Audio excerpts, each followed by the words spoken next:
રાજકોટ લોકસભા બેઠકની મતગણતરી તૈયારી થઈ ચૂકી છે। સૌ વિધાનસભા બેઠકો ઉપરથી જે કાઉન્ટિંગ એજન્ટો તરીકે બધા જ મિત્રો તૈયારીઓ સાથે આવી ગયા છે।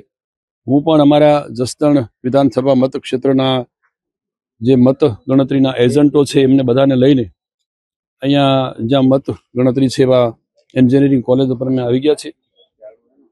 ટૂંક સમયમાં જ 8 વાગે આ મતગણતરી શરૂ થવાની છે।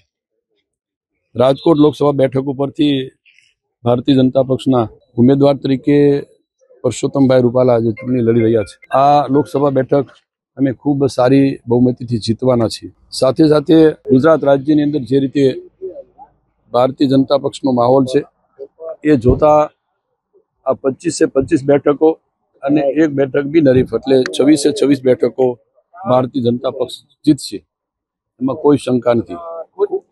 આખા રાજ્યની અંદર જે રીતે ભારતીય જનતા પક્ષનો માહોલ અને સૌ સમાજને સાથે રાખીને ચાલવા વાળો આ પક્ષ એ જોતા ખૂબ સારી રીતે જીતશે।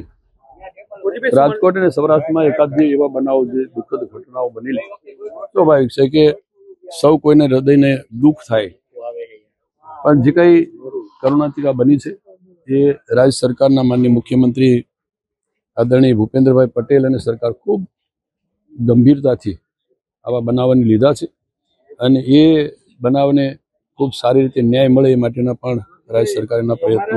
સામાન્ય રીતે થોડી ઉનાળાની અસર થઈ, તાપની અસર થઈ, મતદાન થોડું ગત વખત કરતાં થોડું ઓછું થયું છે, પણ આ વખતનું મતદાન જે થયું છે એ મોટાભાગનું બધું જ ભારતીય જનતા પક્ષના તરફેણમાં થયું છે અને અમારી વિધાનસભા બેઠક ઉપરથી પણ આ વખતે લીડ 20,000ની આસપાસ આ બેઠક ઉપરથી અમે આપશું। સોરી, એ હવે હાઈકમાન્ડનો વિષય છે એટલે એ આજે નહીં કહ્યું।